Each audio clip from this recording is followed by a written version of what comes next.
Notre prochain conférencier, il est vice-président principal et analyste principal au sein du groupe Food and Agribusiness Research de la Rabobank.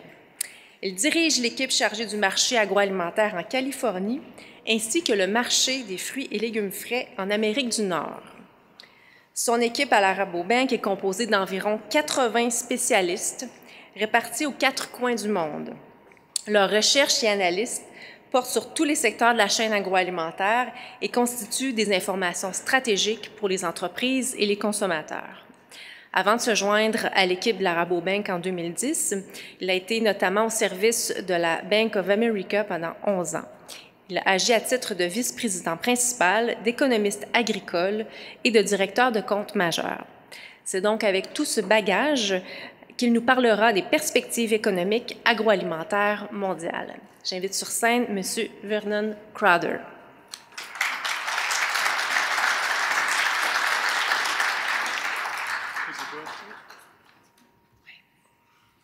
Merci, Isabelle. Je ne parle pas français, pardon. Donc, je ne parle pas français, mais j'aimerais bien pouvoir parler. J'aimerais aussi remercier vous. Et je représente les souhaits de la part de la Rabobank pour vous parler des perspectives économiques agroalimentaires mondiales. Je vous montre la première page pour que vous sachiez bien que c'est moi et où on est situé. Cette deuxième page, ça indique l'endroit où travaillent tous mes collègues comme Isabelle. Écoutez, on a une équipe de 90 professionnels qui sont répartis dans 12 pays. On se trouve en fait dans tous les continents. Pourquoi je vous montre ça? Parce que plusieurs de mes collègues ont contribué à la rédaction de cette présentation que je vais vous faire. Ils ont donc préparé certaines des diapositives. Vous savez, ce qui est bien lorsqu'on travaille à la Rabobank, c'est qu'on ne fait pas des études ou des présentations qui sont faites seulement pour être présentées devant des chambres de commerce. Non, nous faisons des études qui, nous jugeons, offriront de la valeur à nos clients, qui les aideront à réfléchir et à prendre des décisions. Je suis donc très fière de travailler pour la Rabobank. Alors, non, bon, on vous entend très bien, ça va. Vous m'entendez? Alors, on me dit que oui, j'arrive à comprendre quand même le mot français, oui. Alors, donc, pour cette prochaine page, il s'agit de l'ordre du jour, si vous voulez, de cette présentation. Et tout bon conférencier vous indique toujours les sujets qu'ils vont aborder. Je vais d'abord vous parler de vue d'ensemble du secteur alimentaire, du secteur produits laitiers, du secteur de la viande et, en dernier lieu, les grains et les oléagineux. Et aussi la question du pétrole, mais M. Dupuis a fait un excellent travail, donc je n'en parlerai que brièvement. Et je parlerai peut-être aussi de la valeur des terres. Alors, la prochaine diapo, c'est une diapo de transition qui vous indique le sujet, donc le monde qui change. Mais le PIB, le précédent conférencier a tellement fait un bon travail que je ne vais pas trop en parler, la croissance du PIB. Mais je dois vous dire que cette diapo date déjà d'il y a quelques mois. Alors, si on avait à le remettre à l'ordre du jour, il faudrait revoir les chiffres pour le Brésil, l'Europe. Mais M. Dupuis a fait un super travail de vous parler des perspectives de la prochaine année ou des 18 prochains mois. Et cette autre page, j'aimerais me concentrer là-dessus parce que c'est vraiment ce qui a contribué à la croissance mondiale et qui va continuer de pousser cette croissance. Et ça touche la démographie. Selon les Nations unies, ils ont élaboré différents scénarios de croissance démographique. Et on parle d'ici 2050 qu'on sera de 8 à 18 milliards d'habitants. Alors, bon, disons à peu près 9 milliards, mais ce qui se passe depuis quelques années, on prédit vraiment qu'on devrait franchir le 9 milliards d'habitants. Mais on voudrait voir à quelle proportion cette croissance des habitants va se faire dans les zones urbaines. En fait, l'essentiel, en fait, presque 90% de toute la croissance démographique va se faire dans des zones urbaines sur la planète. Ceci va donc avoir tout un impact sur la demande alimentaire. Ce qui m'amène à la prochaine page qui vous démontre comment ça change dans différentes régions du monde quand on parle de consommation alimentaire. Certains diront c'est peut-être pas bien, mais le fait que les gens aiment manger, comme on le fait en Amérique du Nord, vous voyez ce qui se passe avec du point de vue des diètes, de la qualité des aliments dans notre pays. Mais si on se tourne du côté de l'Asie, vous allez voir qu'ils ont peut-être un recul d'une quinzaine d'années par rapport à nos habitudes alimentaires. Mais ensuite, vous allez vers l'Inde, qui sont un peu derrière l'Inde. L'Inde essaie de faire un peu comme la Chine. Et ensuite, vous avez cette possibilité de croissance, de changement en Afrique. Et ça prendra peu de temps pour que la Chine adopte nos pratiques alimentaires d'Amérique du Nord. Et ce cycle, cette croissance va se poursuivre.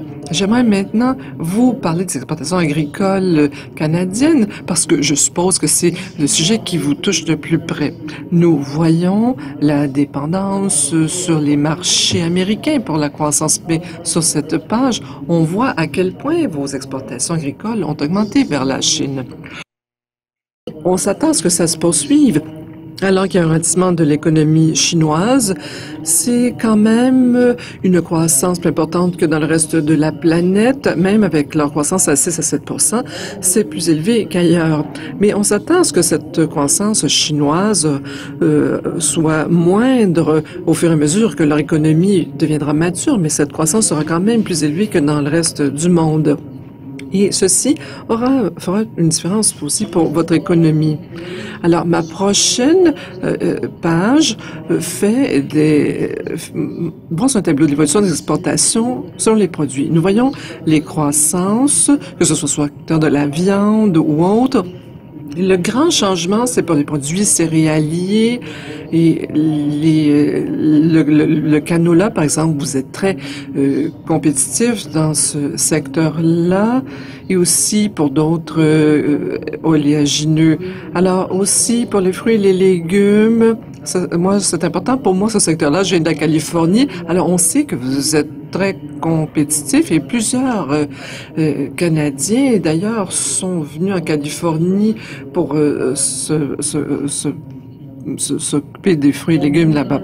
Alors, sur cette prochaine page, nous voyons l'ensemble de la planète. Je me concentre sur les défis auxquels font face les producteurs agricoles au cours des prochaines décennies. C'est intéressant pour moi qui viens de la Californie. Je viens plus précisément de Fresno où, dans une bonne année, on reçoit peut-être 25 cm d'eau. Ça, c'est quand on en a beaucoup cette année. On en a peut-être seulement 10 cm. Alors, nous subissons une sécheresse très importante. Mais ici, on a la pluie à Drummondville, et si on tient compte de toute l'eau que vous avez, c'est peut-être difficile pour vous de comprendre la rareté de l'eau. Mais, vous savez, dans le monde, la population utilise à peu près 80% de l'eau potable. Et dans des régions du monde, il y a très peu d'eau, par exemple, comme en Australie, qui utilisent une sorte de mécanisme non seulement pour atténuer cette rareté, mais pour permettre à leur secteur agroalimentaire qu'il continue une croissance. On vit la même chose, entre autres, en Californie et dans d'autres États américains. À titre d'exemple, si on regarde ce qui se passe en Inde, M. Dupuis a parlé de ce qui se passe du côté de l'eau en Inde. Également, c'est vraiment fascinant de regarder cette diapo, mais 30% de notre consommation énergétique au monde est là de la chaîne d'approvisionnement alimentaire. Et en même temps, si on y songe, 1,5 milliard de personnes au monde n'ont pas d'électricité. Donc, l'énergie est un enjeu fort important dans les décennies à venir pour l'alimentation et le succès agricole également. Maintenant, pour arriver en 2050 et dépasser on a ici une diapo de 10 idées de ce que l'on pourrait faire. Donc, je vais en traiter une qui n'est pas évidente. Ce dont on parle au sud, il y a un problème d'infrastructure avec l'alimentation accrue et la production en Amérique du Sud et d'autres parties du monde, plus spécifiquement l'Asie. Donc, on a besoin de beaucoup plus d'investissements d'infrastructures dans ces régions-là, pas seulement pour exporter, mais pour recevoir les produits également. Par exemple, en Chine, on a besoin d'avoir beaucoup plus d'exportations en entreposage froid. On peut avoir des produits, les acheminer aux villes principales sur la côte, mais si on dépasse ça, on arrive au marché mouillé. Donc, c'est très difficile. Et donc, on a besoin d'investir davantage dans ce secteur. Également, en Amérique du Nord, et là, je veux dire les États-Unis et le Canada, il y a deux secteurs dont on devrait parler. Les données, quand on y parle, donc on a besoin d'augmenter ça. Donc, les données grosses, c'est un truc dont on parle beaucoup, mais ça a été fait pour utiliser l'information en technologie et d'essayer de trouver l'augmentation des produits, des prix des produits sur les fermes. Également, donc, la banque, on s'attend à ce qu'il y ait la technologie qui soit augmentée pour mieux nourrir le monde par la suite. Aux États-Unis, au Canada, on aura donc une augmentation là-dedans également. Dans ma prochaine diapo, c'est la dernière où je parlerai de l'aperçu macro. Nous sommes optimistes. Nous pensons que nous rencontrerons ces défis. Nous utiliserons les big data, les données majeures, et donc on s'attend à ce qu'il y a une augmentation de la productivité et qu'on soit en mesure de nourrir le monde d'ici 2050. La prochaine diapo en est une autre de transition qui vous dit que je vous adresserai la parole au sujet de protéines ou de viande. Et donc, ici, dans la première, on parle des marchés émergents qui stimulent la croissance mondiale. Et donc, le poulet, c'en est un exemple. On regarde ce qui se passe au monde en termes de modèle de consommation. On peut voir jusqu'à quel point cette croissance a été bonne. Et donc, si je vous ai parlé de la croissance urbaine au monde, les gens à travers le monde, de façon générale, veulent manger comme nous. Ils veulent manger de la viande. Et le fait que lorsqu'on arrive à une ville en Chine, par exemple, on a peut-être un réfrigérateur pour la toute première fois. On a peut-être un poste où on a un revenu suffisant pour avoir de la viande une fois par semaine. Donc, c'est là où on voit ce genre de croissance. Et si on continue à la prochaine diapo, on regarde la consommation de protéines animales à l'échelle mondiale et on voit ici que le poulet est très concurrentiel. Il est bien là de bon prix, le porc également. Et on peut voir jusqu'à quel point la croissance est rapide dans ce secteur. Et puis, si on passe à la suivante, on voit que lorsqu'on regarde au sujet de la consommation du poulet et du porc, le bœuf a facilité la tâche à la concurrence. Le bœuf n'a pas le ratio de conversion. Et il y a des problèmes de ressources, d'approvisionnement qui font monter le prix du bœuf et ça crée des occasions pour le porc et le poulet. La prochaine diapo parle encore de la Chine et encore là, ça s'adresse au Canada. Le Canada n'importe pas beaucoup de sa viande en termes de porc, mais ce qu'ils importent par contre au Canada, aux États-Unis, on exporte, mais si la Chine, comme on s'y attend, vient à réaliser que leurs ressources sont mieux dépensées sur quelque chose d'autre que la production du porc, on verra qu'il y aura une légère hausse en autosuffisance et qui requerra davantage d'exportation de notre part. Et je crois que c'est ce que l'on verra en Chine dans les années à venir.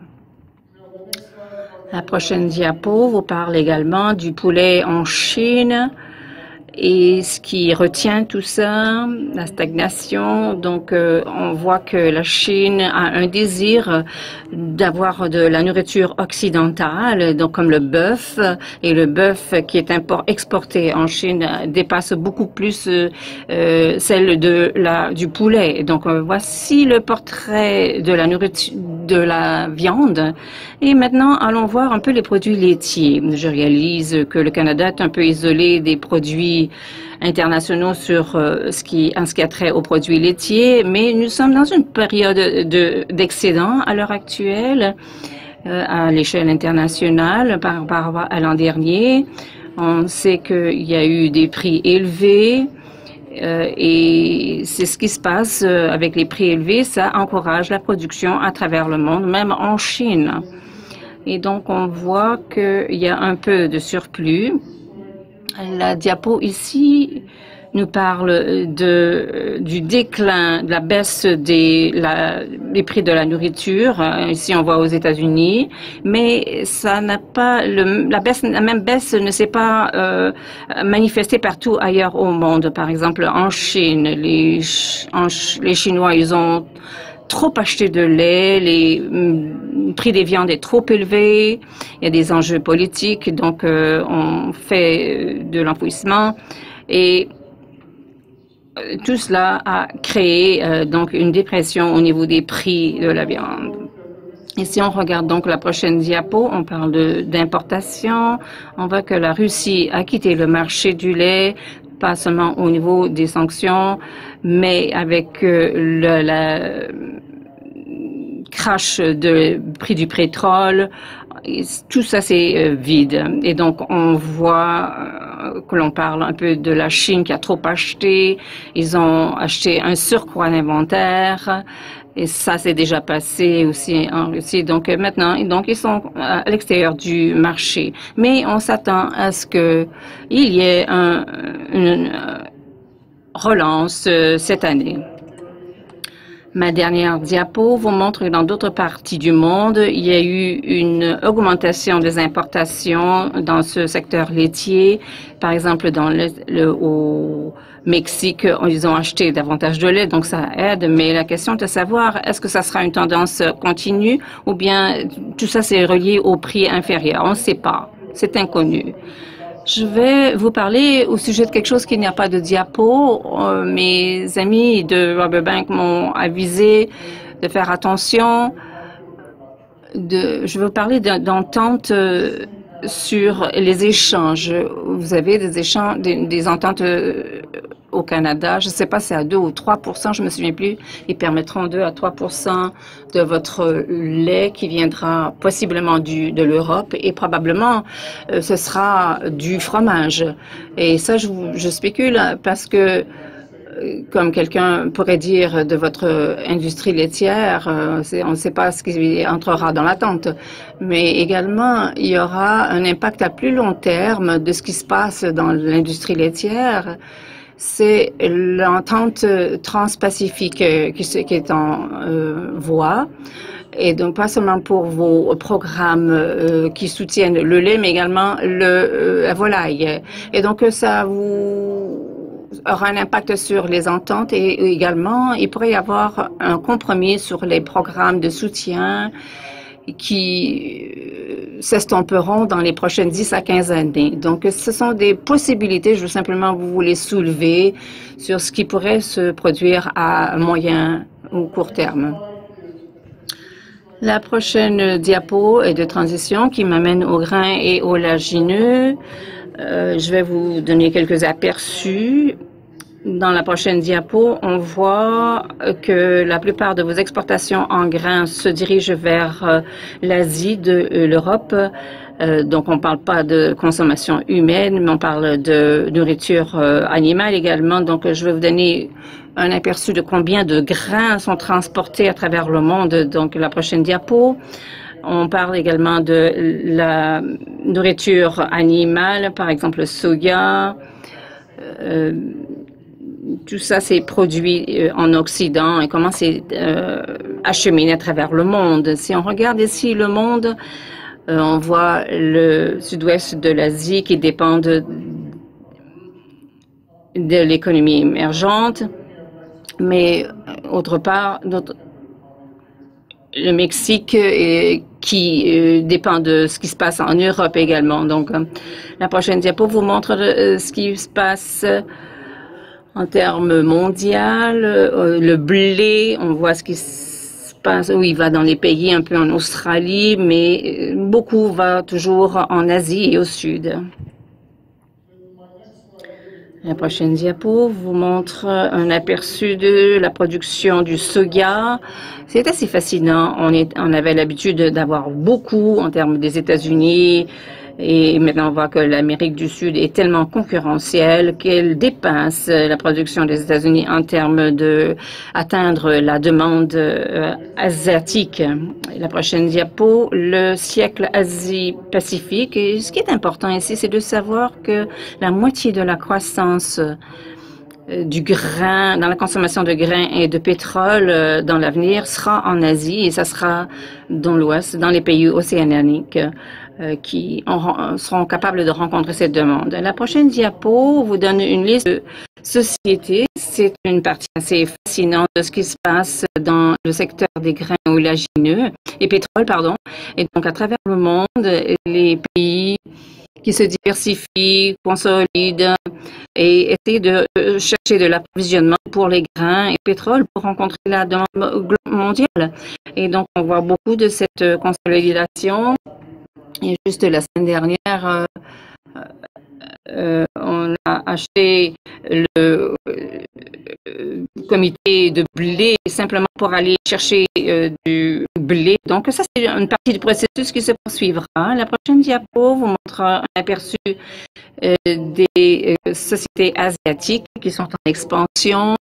Donc, on a une bonne idée de la diversification qui se produit en termes des grains et pétrole et ce qui se passe à l'échelle mondiale à ce sujet. Maintenant, un diapo de transition en se dirigeant vers les pétroles et taux d'intérêt.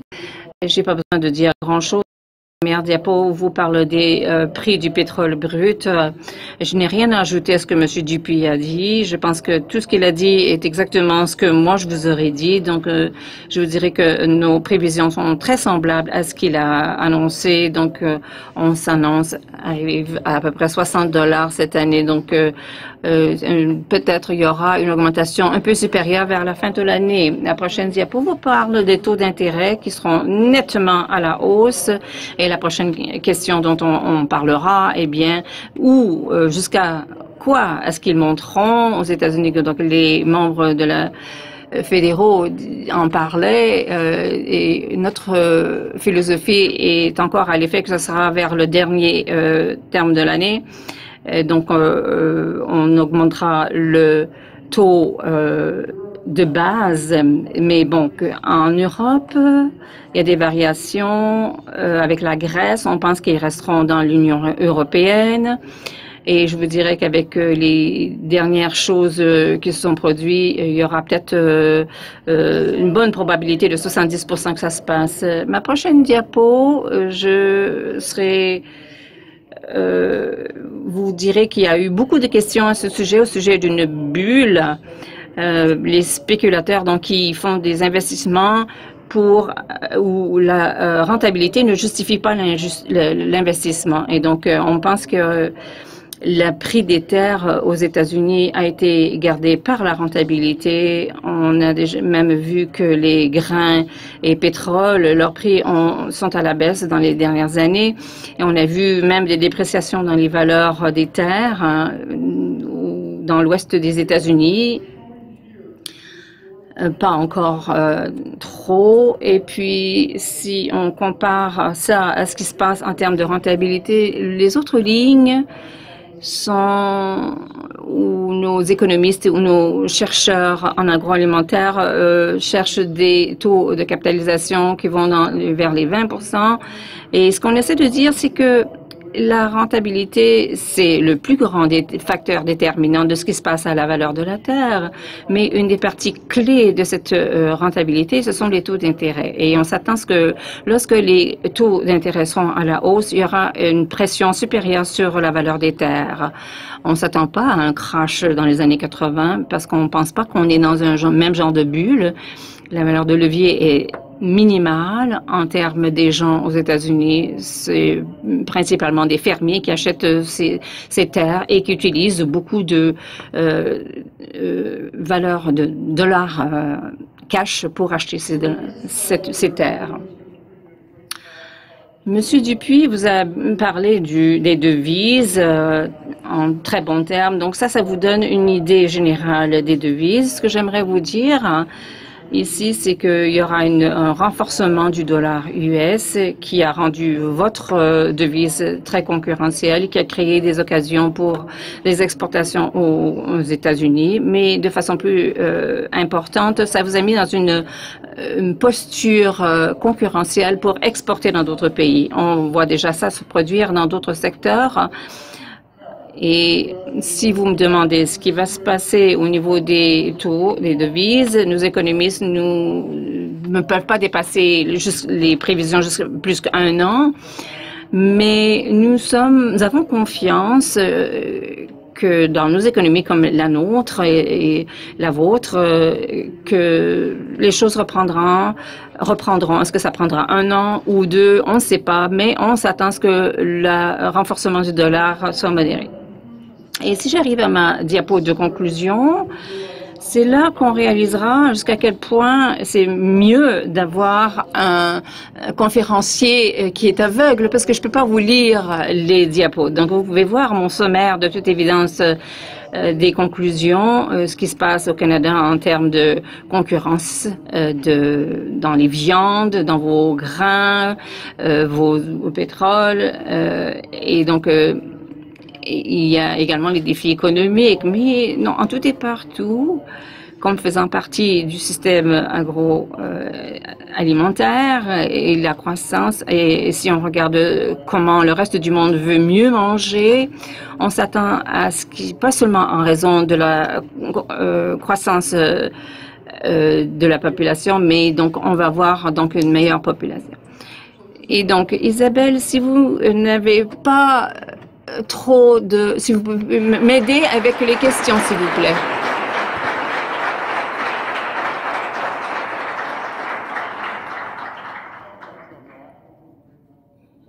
Non, je ne vais pas apporter ça devant tout le monde. Non, il faudra que vous traduisiez pour moi. Ça va? Non, je crois que ça va. S'il y a des gens intelligents qui veulent venir poser des questions, donc, et là, vous pourrez traduire pour moi, s'il vous plaît. Joanne Cormier, Exceldo. Vous avez parlé des négociations avec les TPP et il y a des indications qui disent que tout d'abord, aux États-Unis, on ira plus vite. Il y a une rencontre entre le Premier ministre du Japon et du président Obama, également une rencontre en mai. Donc, il semble qu'on aura peut-être une entente entre mai ou juin de cette année. Est-ce que vous pensez que ce soit possible? Ça, vous parlez du partenariat transpacifique? Ouais. Eh bien, ce qu'on m'a dit, mes associés m'ont dit qu'on est vraiment très enclin à avoir une entente avec le Japon. Donc, si les négociations flanchent, et peut-être parce que le Canada ne veut pas jouer, si ça flanche, effectivement, les États-Unis insisteront ou regarderont de très près le Japon, indépendamment des autres pays. C'est notre conclusion. D'accord, merci.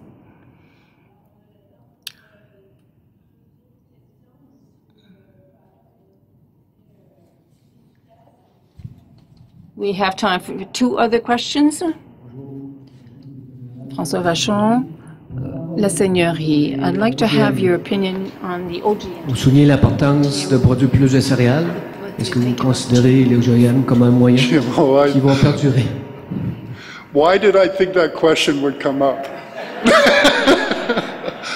Okay, GMO is something I have to talk about very carefully. C'est quelque chose dont il faut que je parle de façon très prudente parce que nous sommes une banque germanique. Donc, nous sommes en Europe, mais non seulement en Europe, on est très préoccupés des OGM. Donc, je vous dirais que malgré que nos gens des publications ne vont pas me laisser écrire les OGM sur les publications, à la deuxième page, on pense que ça a du mérite, les OGM. Donc, ce dont je suis au courant, c'est que les consommateurs n'en voient pas toujours les avantages, malgré que on y a toujours regardé comment couper les coûts sur la consommation, mais lorsqu'on voit des OGM qui sont présentés en termes de la qualité du produit, ou le goût du produit, ou la diversité des produits, on verra peut-être les consommateurs qui aimeront ça davantage. Mais l'industrie est en train de traverser un genre de schizophrénie, si je peux dire. Donc, si on fait le maximum sur les OGM, on a annoncé que le secteur des oléagineux n'utilisera pas les OGM, mais toutes les autres technologies au monde, ça n'impressionnerait pas les environnementalistes. J'ai des clients, certains de nos clients qui sont dans les serres et qui produisent des tomates et qui ont des problèmes avec l'utilisation des OGM, mais bon, ça ne pose pas tant de problème parce que ça ne devrait. Il y a plein de gens qui se vantent pour dire que les céréales les utilisent, les OGM, mais c'est parce qu'il n'y a pas d'occasion dans ce secteur-là. Mais je pense que donc il y a un genre de schizophrénie qui se produit parce qu'on pense que les OGM feront partie de la technologie qui nous amènera vers les 2050. Et il y a un grand processus éducatif qui devra se tenir pour que les consommateurs y comprennent les avantages et des risques minimes dont on parle. Merci. Dernière question. Les gens en web diffusion, n'oubliez pas, vous pouvez poser vos questions, puis on s'assurera de les exprimer au micro pour vous. Alain Forget, Agropur. Une question simple, qui n'est peut-être pas si simple. Essentiellement, vous avez vu dans vos slides que les Chinois veulent tranquillement, pas vite, sécuriser leur approvisionnement au niveau des ingrédients laitiers ou du lait. Nos amis en Europe vont vivre une crise importante de surproduction de lait pour les premières 2-3 prochaines années. Est-ce que les Chinois vont s'approprier par le capital les outils de transformation des producteurs européens? Et s'ils le font, quel sera l'impact sur le marché mondial des poudres de lait? No, you're going to translate all of that, right? Il va tout me traduire. D'ailleurs,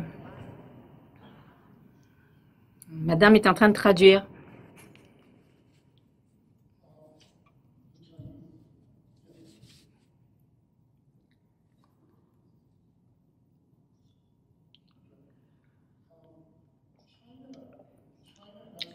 La Chine regarde à travers le monde. Ils font très attention en termes de leur investissement dans le monde. Et ils ont beaucoup se sont centrés au niveau de l'Amérique du Sud et la Chine, aussi aux États-Unis. Ils sont très prudents. Il y a eu certains investissements, mais ils sont vraiment très conservateurs. Ils veulent augmenter leur propre production laitière en Chine, mais ils ont beaucoup de problèmes. Ils n'ont pas les mêmes infrastructures, les mêmes nourriture ou la base de connaissances que l'on a au Canada ou aux États-Unis. Donc, pour cette raison, nous pensons quand même que la Chine sera un importeur net de produits laitiers à long terme. Est-ce qu'ils continueront à poursuivre leur propre industrie? Oui. Mais est-ce qu'ils vont acheter? Est-ce que quelque chose qui se change en Europe? Bien, nous pensons en fait que l'Europe s'est déjà ajustée à cause de leur système de quotas.